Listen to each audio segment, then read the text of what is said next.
Assalamualaikum warahmatullahi wabarakatuh.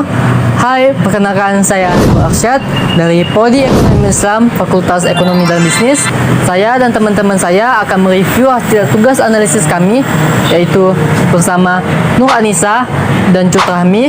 Jadi, di sini kami akan mereview tugas kami dalam platform media sosial Instagram, Facebook, TikTok dalam akun Bank Syariah Indonesia. Yang pertama, kami akan menganalisis penggunaan bahasa. Yang kedua, analisis penggunaan bahasa gaul dan baku. Yang ketiga, analisis kalimat imperatif dan direktif. Yang keempat, sebab akibat dari munculnya kalimat iklan tersebut.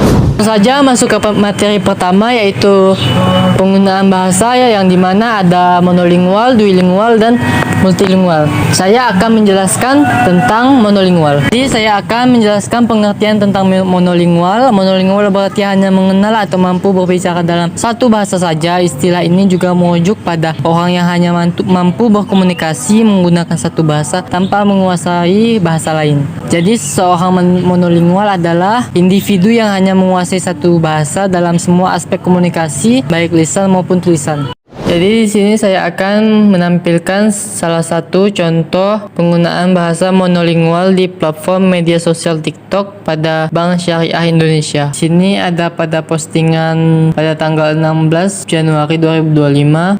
Seluruh postingan ini menggunakan bahasa Indonesia dan tidak ada campuran bahasa lain. Dan yang kedua ada pada tanggal 26 Januari 2025 juga. Di sini ada semuanya menggunakan bahasa monolingual, tidak ada campuran bahasa lain. Dan yang ketiga ada pada tanggal 2 Februari 2025. Di sini juga semuanya menggunakan bahasa monolingual, yaitu bahasa Indonesia, tidak ada campuran bahasa lain. Kedua adalah duilingual. Duilingual atau kedui-bahasaan adalah kemampuan atau kebiasaan seseorang menggunakan dua bahasa secara bergantian atau dalam komunikasi sehari-hari. Seseorang yang duilingual atau bilingual dapat menuturkan dan memahami dua bahasa dengan baik dalam konteks lisan maupun tulisan. Penggunaan dua bahasa ini bisa terjadi dalam lingkungan keluarga, masyarakat, atau konteks komunikasi formal dan informal. Dalam konteks ini, kami akan melampirkan penggunaan duilingual dalam platform media sosial Bank Syariah Indonesia seperti Instagram, Facebook, dan TikTok.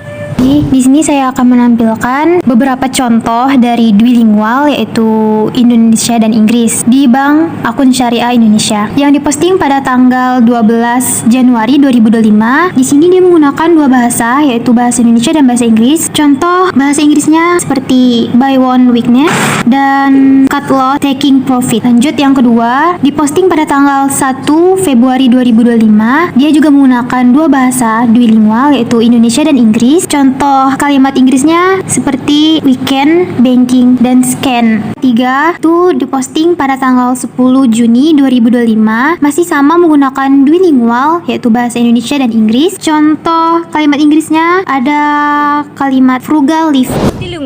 Multilingual adalah kemampuan atau tindakan menggunakan lebih dari dua bahasa oleh individu atau masyarakat. Orang yang multilingual dapat berkomunikasi dalam beberapa bahasa dengan baik secara aktif berbicara atau menulis maupun secara pasif mendengarkan dan membaca. Fenomena multilingual banyak terjadi dalam masyarakat yang menjemuk dan dipengaruhi oleh mobilitas penduduk serta perkembangan teknologi dan globalisasi. Multilingual berbeda dengan bilingual yang hanya menguasai dua bahasa, karena multilingual menguasai lebih dari dua bahasa.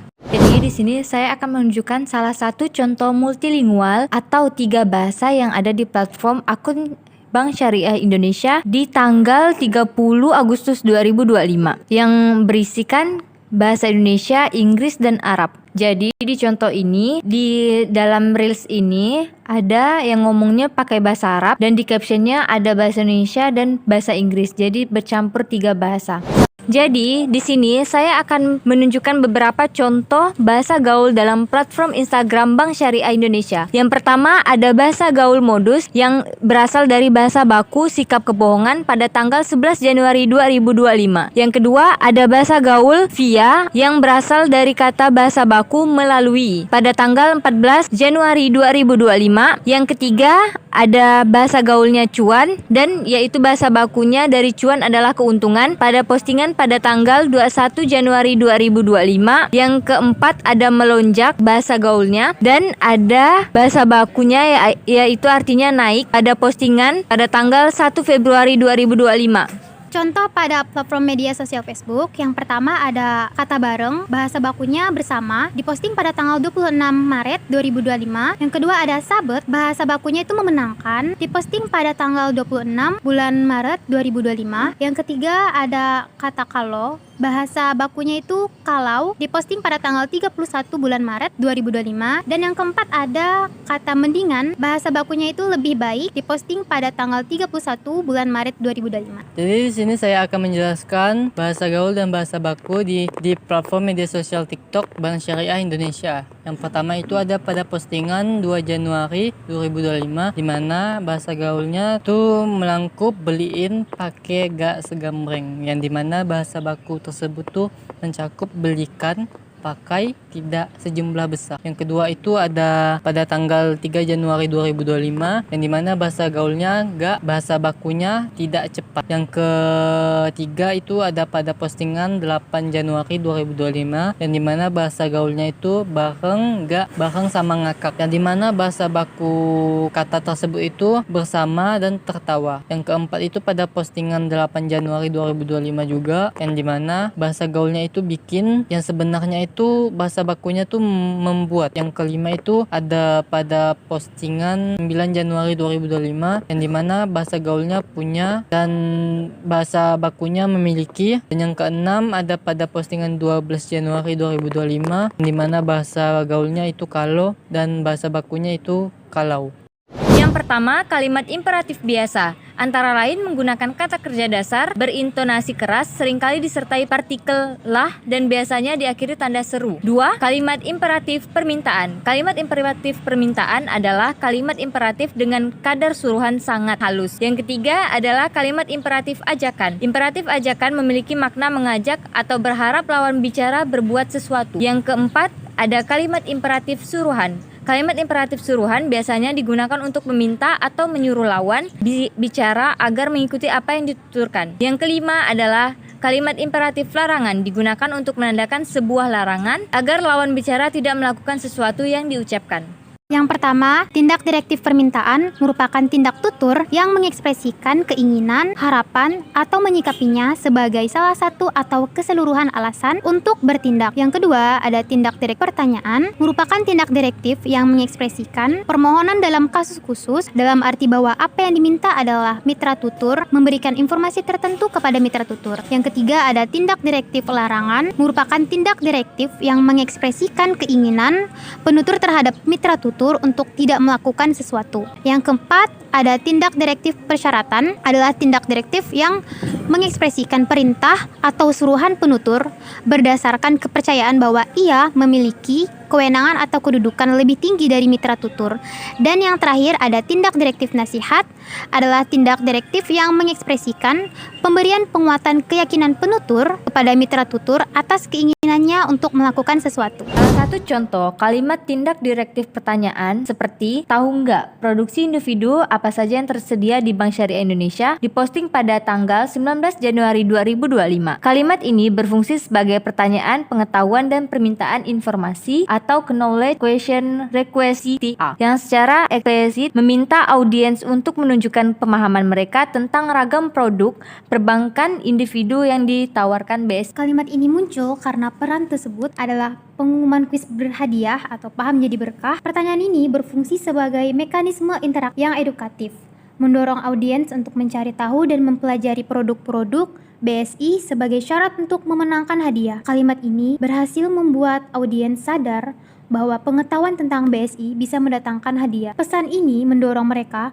untuk segera mencari tahu produk individu BSI dan menuliskan jawaban mereka di kolom komentar sesuai persyaratan kuis. Salah satu kalimat imperatif permintaan pada tanggal 8 Januari 2025. Tuliskan jawabanmu di kolom komentar ya, sahabat. Kalimat ini adalah ajakan bertindak atau perintah yang paling penting dalam postingan kuis BSI. Kalimat ini muncul karena BSI membuat kuis di mana orang harus ikut serta dan menjawab. Kalimat ini menjadi petunjuk langkah yang jelas untuk peserta, yaitu memberitahu mereka langsung untuk menulis jawaban di kolom komentar. Melakukan hal ini adalah syarat utama agar mereka bisa dihitung sebagai peserta yang berhak mendapat hadiah.